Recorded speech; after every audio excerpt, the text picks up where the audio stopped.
Namo Myoho Renge Kyo, Namo Myoho Renge Kyo, Namo Myoho Renge Kyo. Then the great bodhisattvas who filled 410,000 million nayutas of lands in each of the 8 directions bent their bodies, bowed their heads, and pressed their palms together, and all raised their voices in unison, saying, quote, "We will respectfully carry out all these things just as the world-honored one has commanded," end quote. 3 times they cried out, not sparing their voices, loudly, right? How then could they fail to take upon themselves the sufferings of the practitioner of the Lotus Sutra?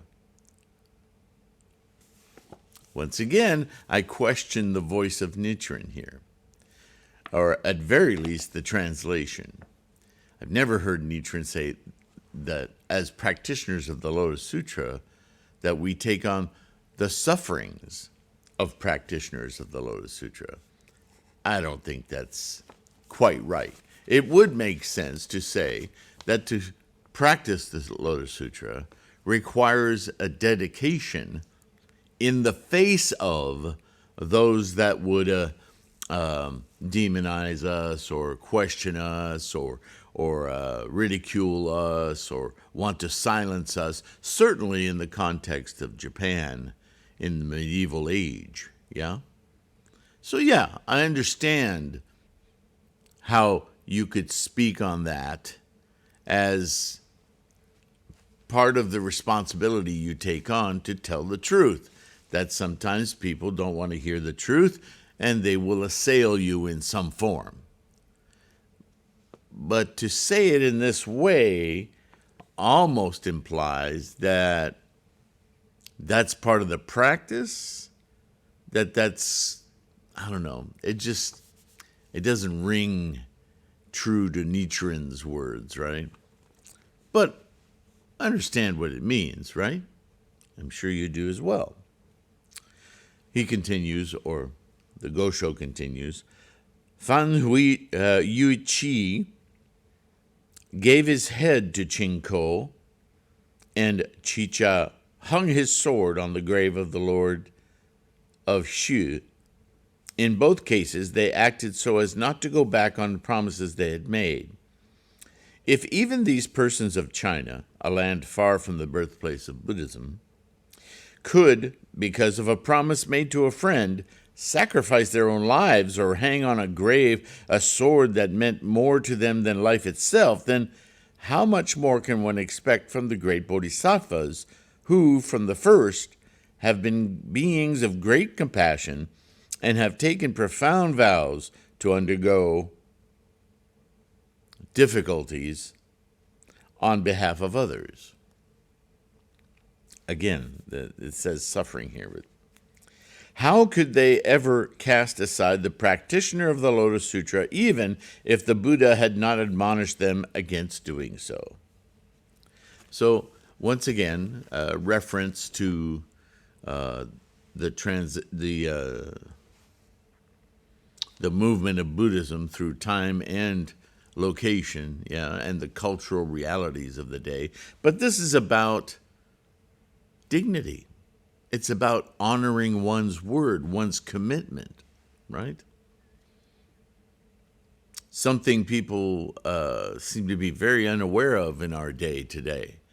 People say things and completely contradict themselves or outright lie constantly today, and it's become the normal, which it isn't.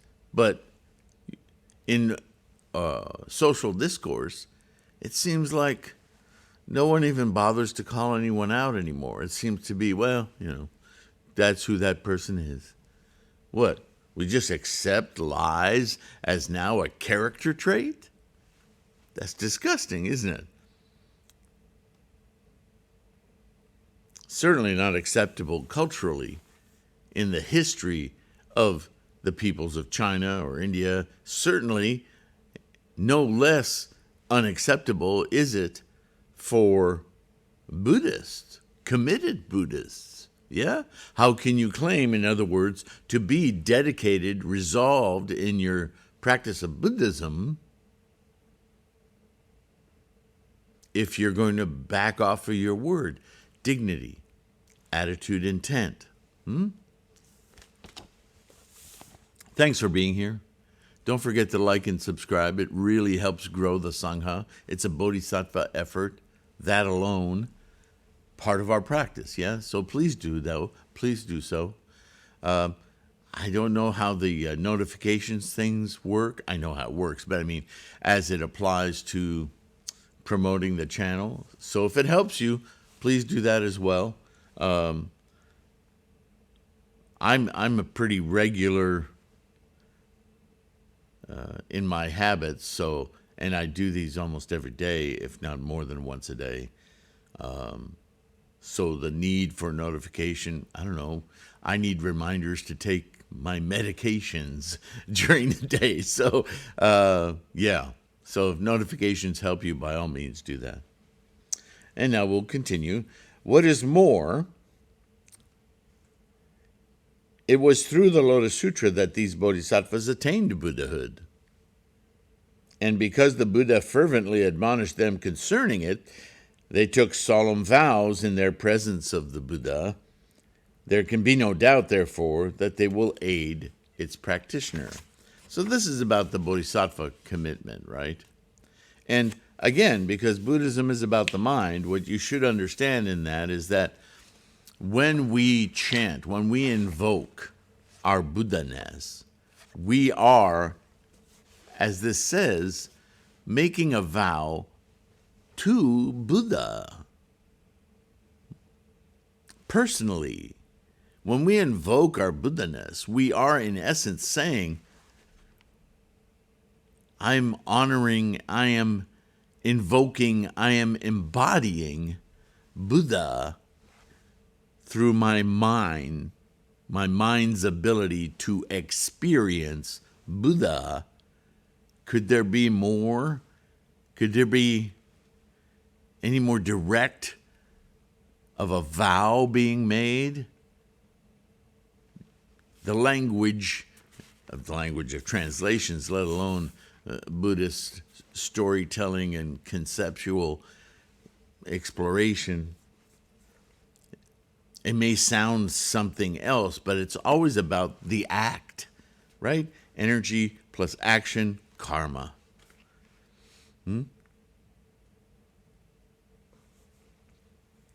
The Buddha is the sovereign of the human and heavenly realms and the parent of all living beings. Moreover, he is the teacher who leads and opens the way.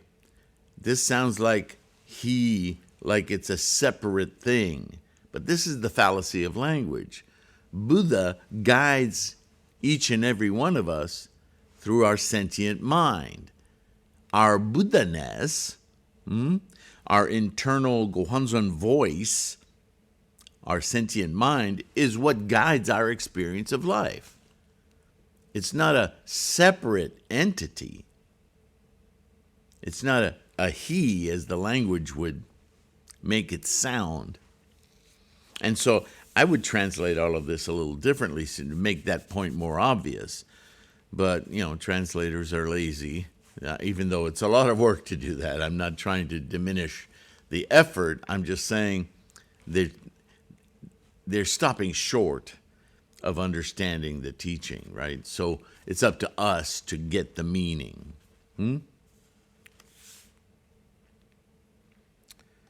Though one may be a parent, if of a humble station, one cannot at the same time assume the role of sovereign. And though one may be a sovereign, if not also a parent, one may inspire fear. And though one may be both a parent and a sovereign, one cannot be a teacher as well. Well, I disagree with that whole translation there. I think that's a confusion about our influence on our own behavior and the behavior of others. Truly, invoking our Buddha-ness, we are parent, teacher, and sovereign to ourselves and others. So this is, This is either a bad translation or this isn't Nichiren. This is one of his disciples trying to understand. And that's quite possible. We'll continue. The various Buddhas, other than Shakyamuni, since they are known as world-honored ones, may be regarded as sovereigns, but since they do not make their appearance in this Saha world, they are not teachers. Okay, now we start to unravel this student's difficulty of understanding. Because the other Buddhas, quote unquote, are emanations of Shakyamuni. They're inventions, personages that Shakyamuni invented as personages to do what? Expedient means. To teach, to make lessons, to guide, right? So in that way, because they are not actual humans like Shakyamuni is, they are exemplars, then they are not, as this says, sovereigns. They may be in the stories, but they're tools of teaching. So it says, but since they do not make their appearance in the Saha world, they are not teachers, nor do they declare that the living beings in it, the threefold world, are all my children. Well, yeah, they can't be a parent because they're teaching tools, right? Thus, Shakyamuni Buddha alone fulfills the three functions of sovereign, teacher, and parent. Because Buddha-ness is sovereign, teacher, and parent. Not because Shakyamuni is. But we embody in samsara, the threefold world, are playing the role of Shakyamuni and invoking Buddha-ness, just as Shakyamuni taught the Lotus Sutra to say, here, this is how I did it, this is how we humans with a sentient mind awaken, become aware of our experience of Buddha-ness. All this other language, it's a bit confusing. But overall, I mean, what does this Gosho call? On chanting.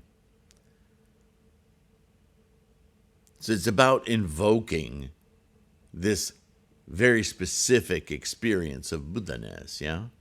So there's a little bit of wandering here, and it may make more sense to 3,000-year-old us, or actually, to be more correct, medieval us. Nevertheless, during the first 40 and more years of his preaching life, Shakyamuni cursed Devadatta, censuring the various voice hearers, and refused to teach the bodhisattvas the doctrines pertaining to the fruits of enlightenment. Though people did not actually say so to others, they sometimes wondered in their hearts whether this Buddha was not in fact Papias, the devil king of the sixth heaven. So greatly did he trouble them. So this paragraph makes it seem as though the people of his day, of Shakyamuni's day, became, after 40 years of teaching, quite cognizant of the fact that he was holding something back. That they were learning a great deal, and some of them thought they'd learned what they needed to learn, the Hinayana and Agam, right? And that, as if to rub it in their noses, Shakyamuni spurned them, those early sects, because they were arrogant. Their ego said, well, we don't need to hear any more from you. We know we do this. Now, thanks. We're on our way. And Shakyamuni was like, you'll never get there the way you're behaving, right? Ichantikas. You think you've achieved something, but you haven't achieved it yet. So everyone else who maybe is moving on with Mahayana or even Hinayanas, some of them are asking, well, what is it then? What are you holding back? If this isn't it, then what? So yeah, that probably has some basis in fact, yeah? They continued to harbor these doubts for 40 and more years until the preaching of the Lotus Sutra began. Now there's a paradigm shift. Now we're getting to it. Oh, finally, right? And this is how the Lotus Sutra begins, right? Shakyamuni saying, for all these 42 and more years, I haven't told you the truth, the ultimate truth. Oh, ears perk up. Really? Now you're going to tell us? Yeah, now I'm going to tell you. I'm going to remind you that if you're Sarvaka, Pratyeka Buddha, Arhat, Hinayanas, you don't know yet. You think you know, but you don't. Those teachings are not the ultimate teaching. Not 2 ways, not 3 ways, right? Remember that part?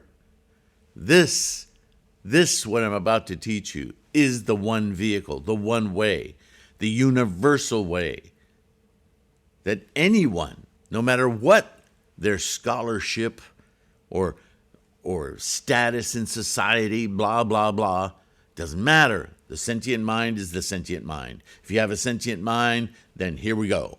This is how you do it. Lotus Sutra. Okay. Wow. Okay. What is it?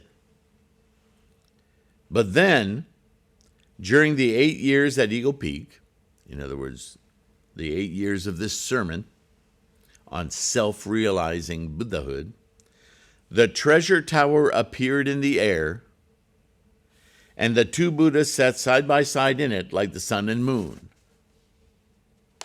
Right? This is conceptually Gohonzon.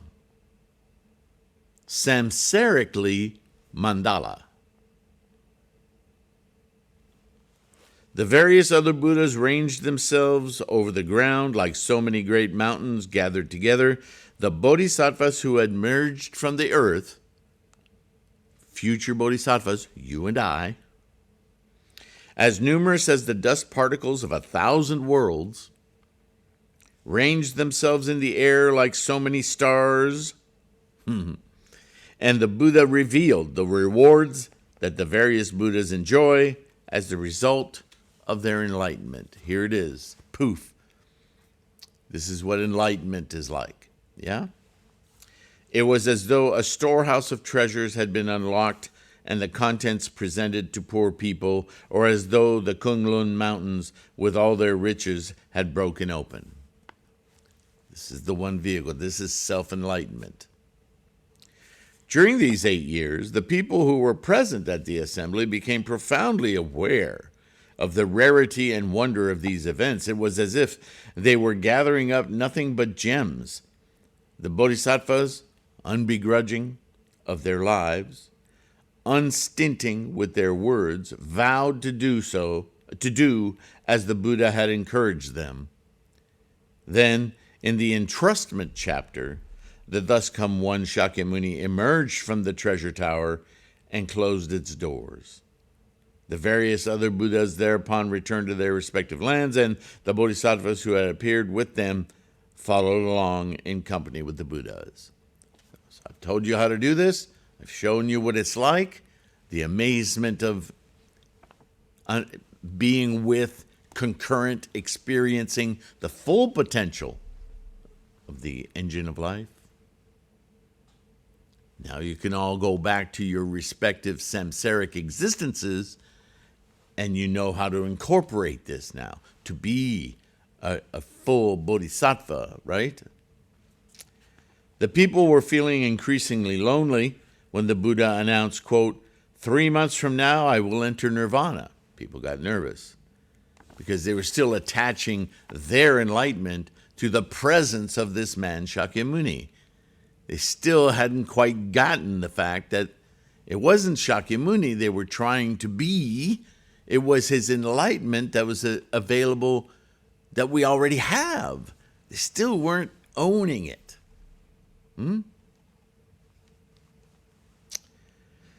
The announcement astounded them and made them feel even more forlorn, which is why on his deathbed, the Nirvana Sutra is basically Shakyamuni saying, just continue to do what I've taught you.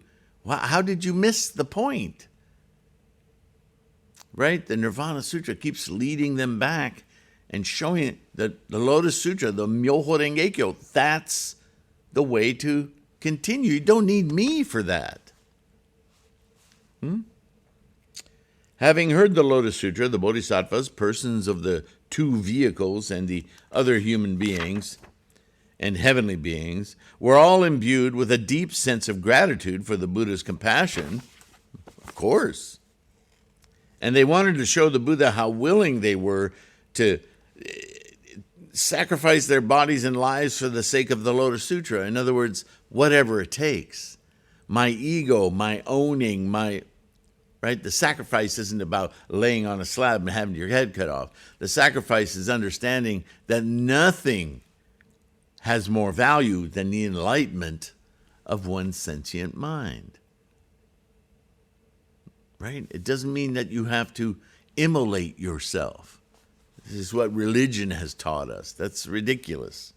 That the enlightenment itself can only happen within this mortal coil, because this is what produces a sentient mind. It doesn't exist anywhere else outside of samsara.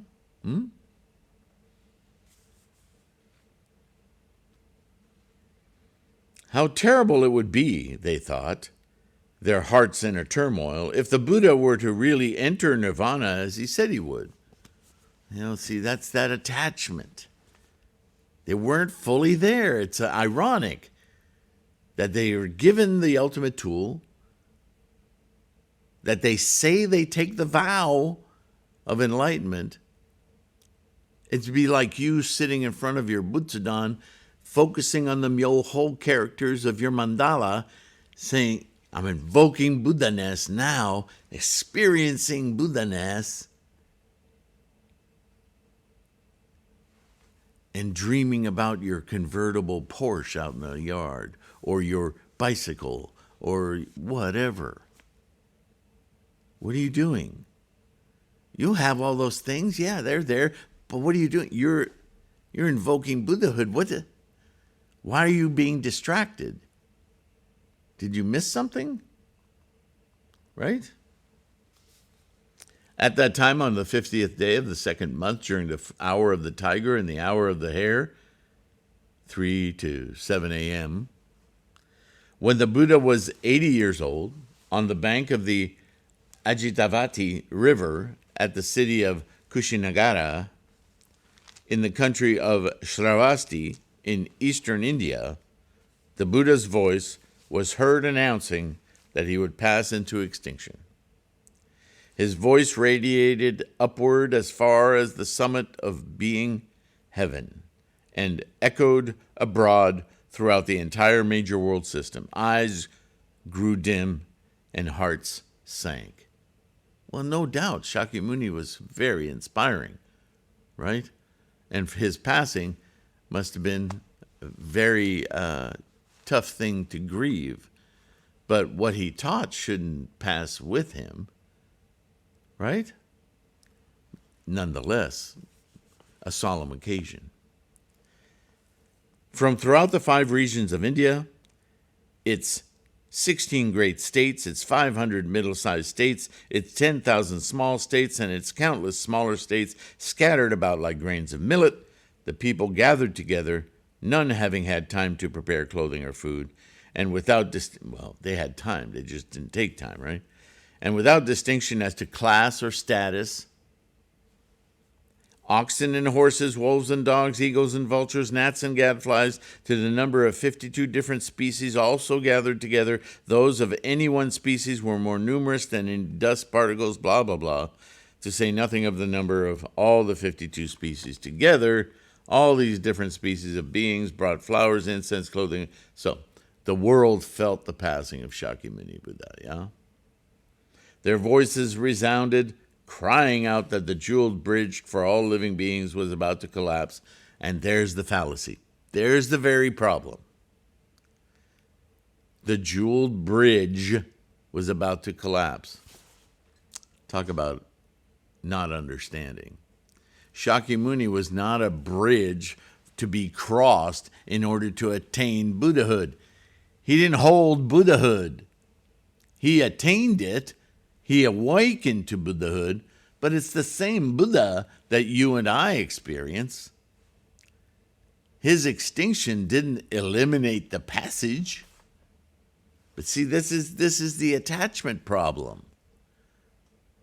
It's ego, really, putting on Shakyamuni, the man, the ownership of Buddha. That's wrong. If that were true, then you and I would be doing mental masturbation. We would never attain any enlightenment because the bridge is gone. So we're singing from one side of the crevasse to the other, but we'll never experience the other, right? That's totally incorrect, wrong, malarkey, as Biden would say.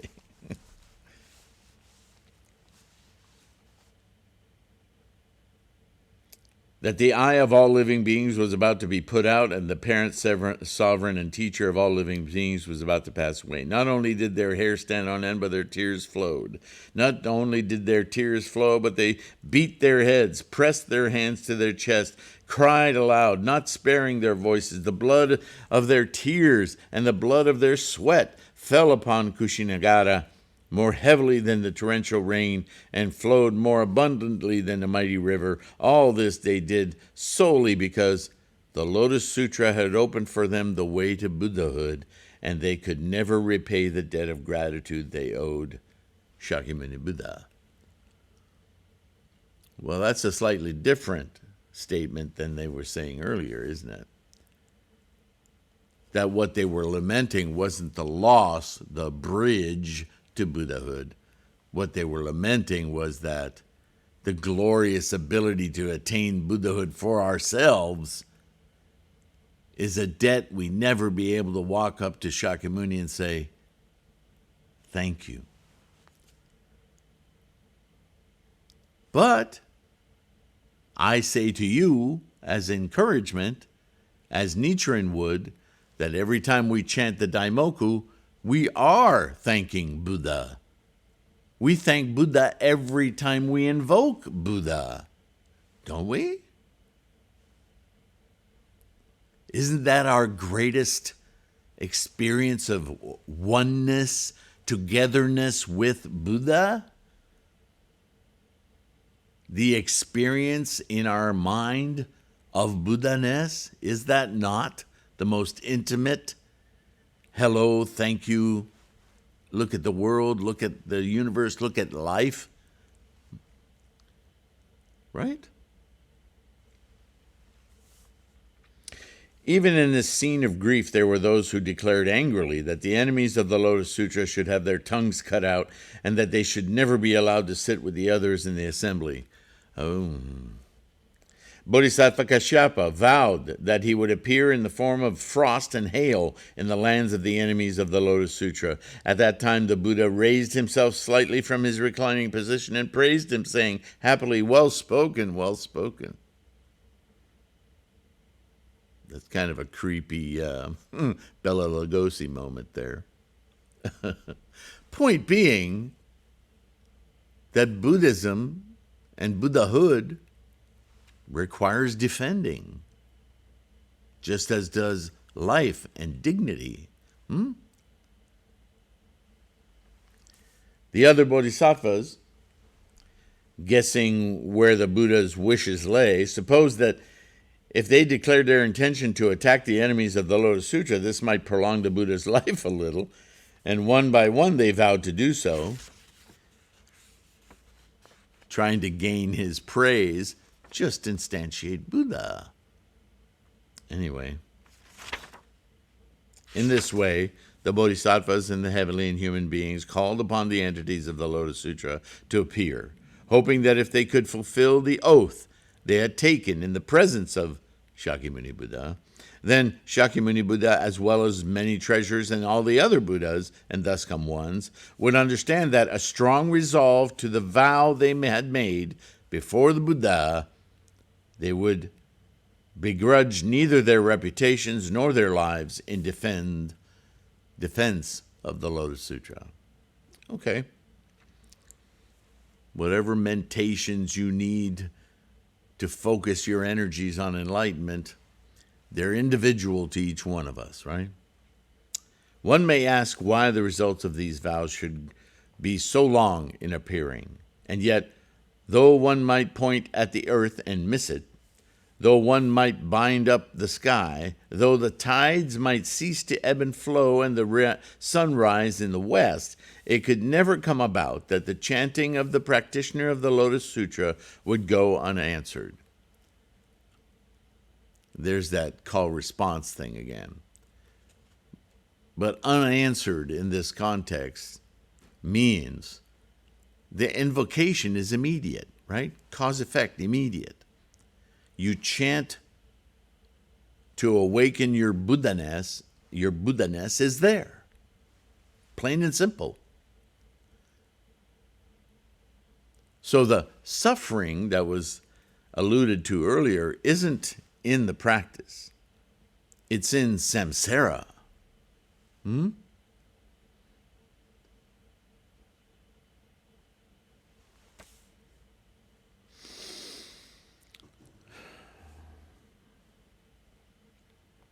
If the bodhisattvas, the human and heavenly beings, the 8 kinds of non-human beings, the 2 sages, the 2 heavenly deities, and the 10 demons, anyone who invokes Buddha-ness, right,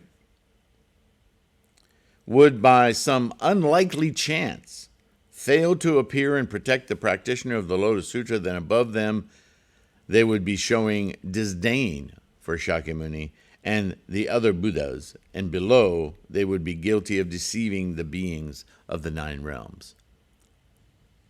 In other words, don't confuse yourself with doubts from all these other characterizations, personages.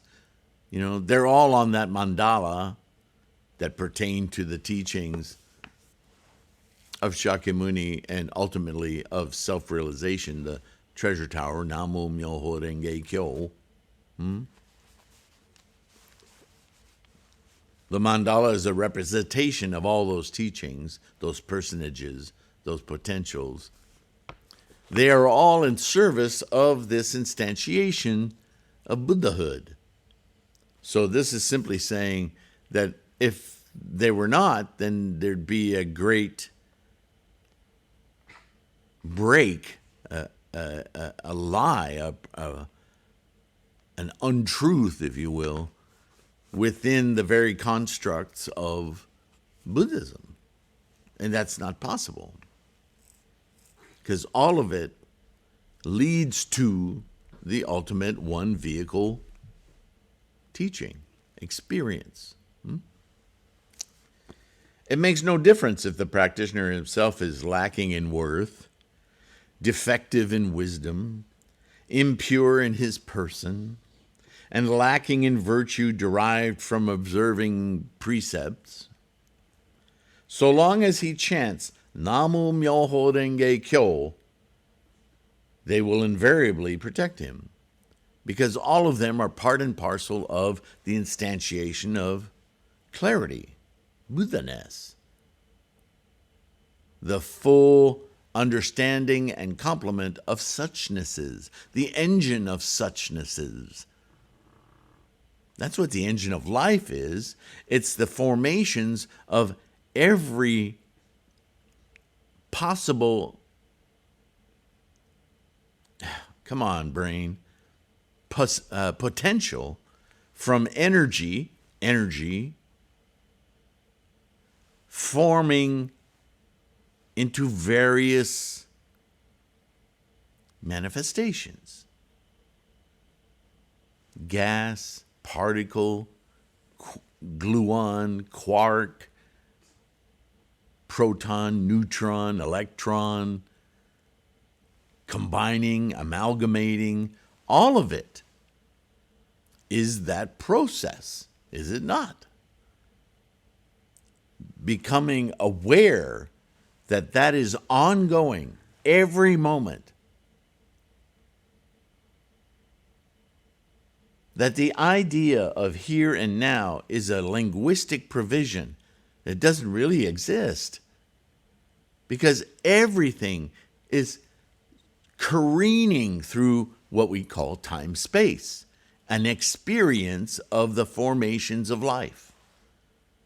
When you start to see, when you know that everything you experience forms in this manner, the distinctions, the identifications, they just melt away, don't they? And one is left then to what? Deep appreciation for the experience, not the ownership. Right?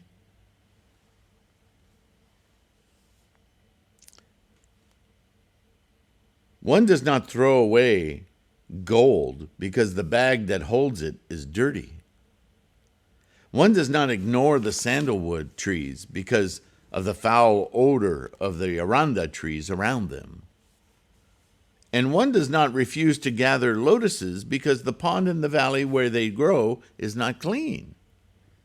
If they ignore the practitioner of the Lotus Sutra, they will be going against their own vow.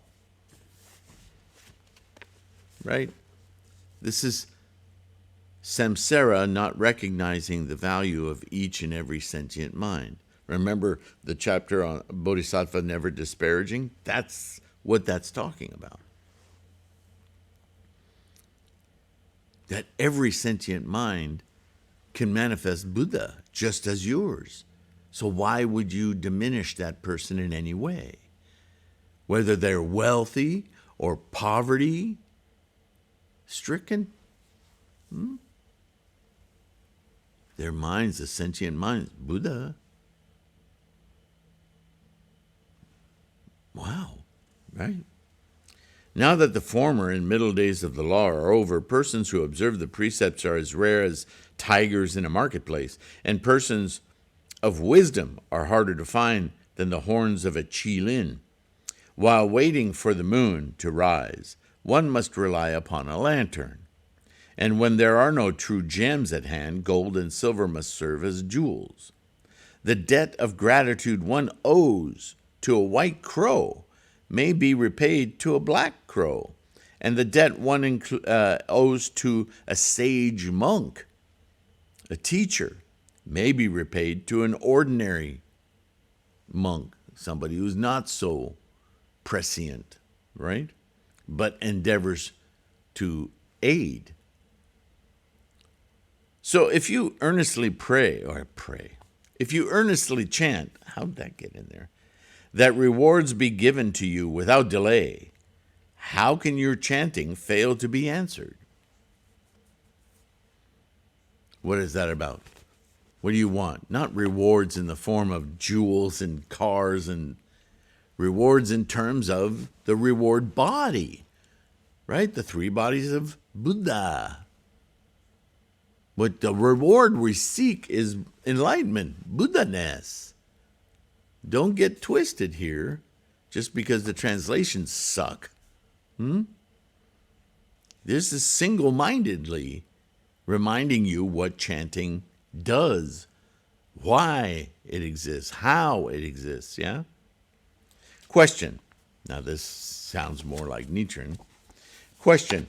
When I examine the reasoning and the textual proofs you've presented above, I would have to say that if there are a sun and moon in the sky, if there are plants and trees on the earth, if there are day and night in this country of ours, then so long as the earth fails to turn upside down and the tides of the ocean continue to ebb and flow, there can be no doubt that the chanting of those who put strong resolve in the Lotus Sutra, the Myoho Renge Kyo, will be manifest in this world. I like that word better than answered. It's manifest. Yeah? Like I've said before, we don't worship, we manifest. And that they will enjoy good circumstances in their future, in their next moment of existence, yeah?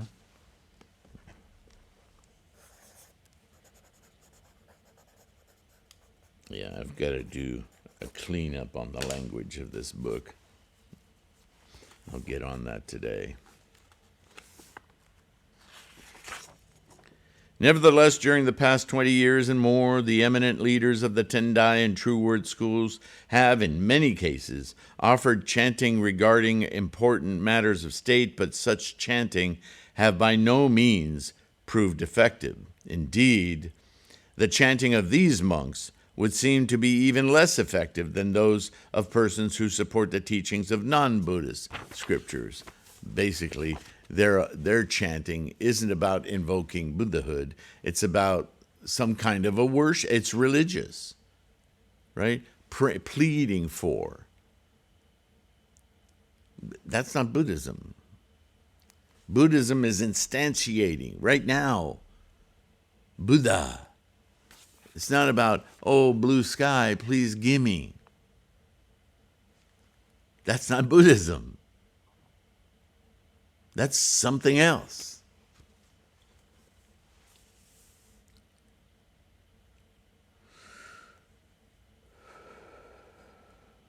This sets me to wondering if the pronouncements of the Lotus Sutra are in some way false, if the actions of the practitioners of the sutra are to blame, or if the time of the people's capacity is not appropriate for such actions.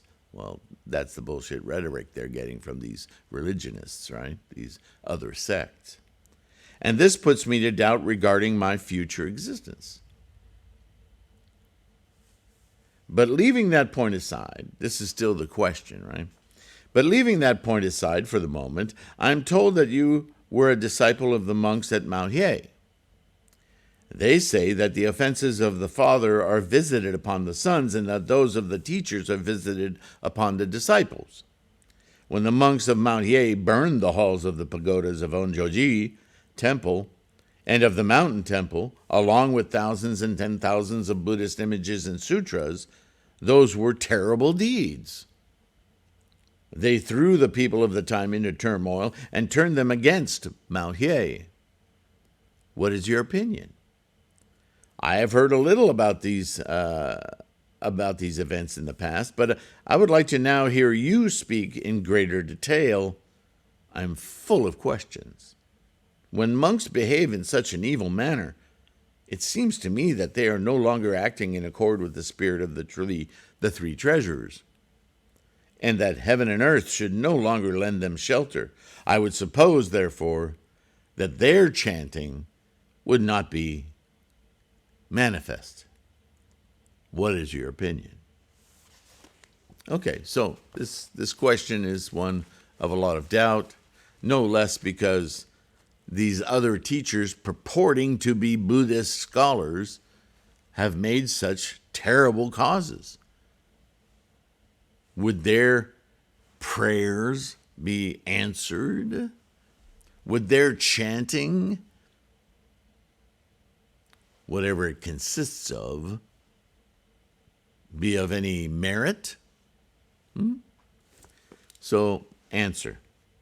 I have touched on this matter in the past, certainly has. But this time I will summarize the issues. Okay. This is a matter of vital concern to the country of Japan, and because many people fail to understand it, they create negative karma through their words. Attitude and intent, again.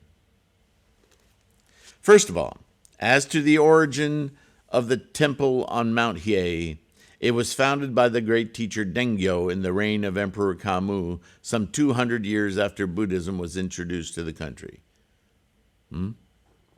Earlier, Prince Shotoku had declared that Kyoto, which was later to become the capital, appeared to be highly suitable for the royal residence, but the actual founding of the capital at that location was delayed until after the Tendai, or Tendai, school had been introduced to China. According to the records of Prince Jogu, or Shotoku, the prince stated, quote, 200 or more years after my passing, the Buddhist law will be spread throughout Japan, end quote. Later, in the Enryaku era, 782 to 806, the great teacher Dengyo founded the temple on Mount Hiei. and Emperor Kamu established the capital Hyankyo.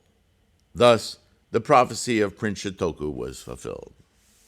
In this way, the mountain temple and the royal house were like the pine and the cypress and resembled the orchids and the grasses.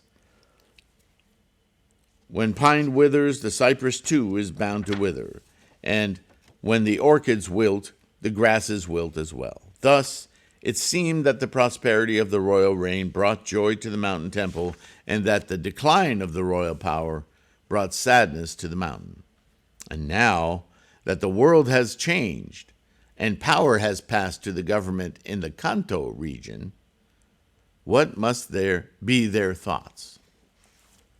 In the third year of the Jokyu era, in 1221, the year with the cyclical sign Kanotomi, on the 19th day of the fourth month, around the time of the disturbance between the court and the barbarian warriors, by command of the retired emperor of Oki, altars were set up and 15 secret ceremonies were carried out for the first time by 41 practitioners of such secret ceremonies in an attempt to overcome the Kanto government through the power of incantation.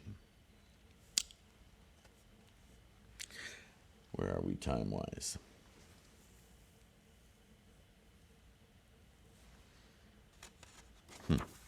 Yeah, this is an interesting dialogue on the history of, and I would say, in the context of this Gosho, quite important to recognize the difference between invoking Buddha and praying or worshiping to some kind of deities or any powers outside the mind.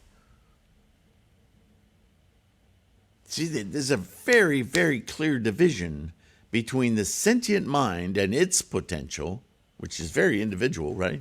Your sentient mind, my sentient mind, instantiating our personal experience, which is everything, right? And committing one's earthly efforts, energies, to call forth from that very same construction, that samsaric identification, some thing, force, entity to come and rescue. That's the height of vanity, right? That's like you going into your bathroom in the morning, looking in the mirror and saying, hey, today become a millionaire. Please become a millionaire today. Because that entity in the mirror will do it for you. Or even more to the point of this discussion, some picture you have of, I don't know, a mountain, a beautiful beach, a beautiful man, woman, whatever. Some idolatry, some icon, some talisman. Even in Buddhism, in Nichiren's Buddhism, there are Buddhists who look upon this mandala as though it will provide for them. That's the most heinous example I can think of.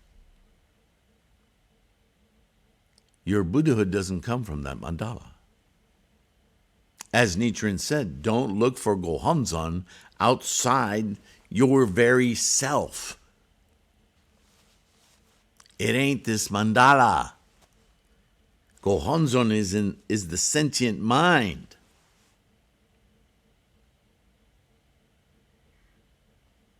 And that Buddha-ness, it doesn't come, it's not like that sentient mind's an antenna and pulls it out of the air. It pulls it out of your own karma. What makes the energy that forms you is the very thing you become aware of, because Buddha is awareness.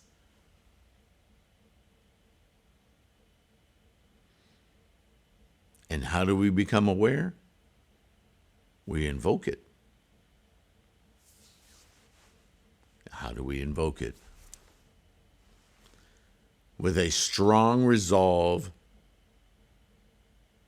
we call it out of our minds. Namo Myoho Renge Kyo, the law of formation. Be here now. This is a very important aspect of Shakyamuni's teachings, and certainly Nichiren's doctrine, and Tendai's long discourses on it, as well as Dengyo Myalo, all this scholarship, to try to get us to understand this essential point. All right. Thank you for listening. Thank you for being here, participating, using the resource. Don't forget to like and subscribe. It's so important to grow this Sangha. It's a Bodhisattva act, I'm telling you. And those of you who can purchase the ebooks on threefoldlotus.com or the print books on lulu.com, amazing. Patrons who support this channel through Patreon or direct through PayPal. There's links all over threefoldlotus.com if you're not sure how to do that. Thank you so much. Speaking of Bodhisattva effort, yeah, you guys are amazing.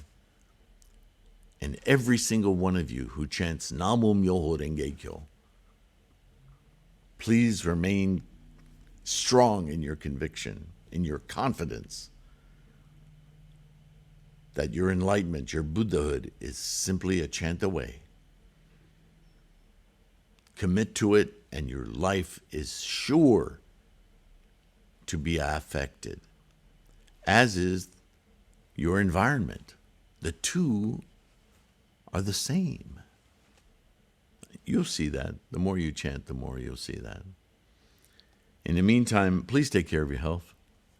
Yeah? Enjoy your company, loved ones, friends. Keep on studying, whatever you need. Let me know if there's something I'm missing that you need or you'd like to hear about. Use the comments or email me directly. I will respond. Okay? And I will see you in the next one. Oh, don't forget the podcast, too. A lot of you are enjoying that. So I'm glad I was able to provide that. And it's all free. All right. I'll let you go. See you in the next one. Bye for now. Wake up, today's gonna be a good day. Wake up, today's gonna be a good day. Wake up, today's gonna be a good day. Wake up, today's gonna be a good day. Wake up, today's gonna be a good day. Wake up, today's gonna be a good day. Wake up, today's gonna be a good day. Wake up, today's gonna be a good day. Yo. Set your affirmations, aspirations. I got shit to do, the aftermath of preparation. Good food, good mood, blood in circulation. One step at a time, yeah, that's how you make it. Set a goal you control and the steps you take them. I try to pick one thought, have some concentration. And if I make a mistake, it's called education. I try to do this every day, call it replication. Wake up,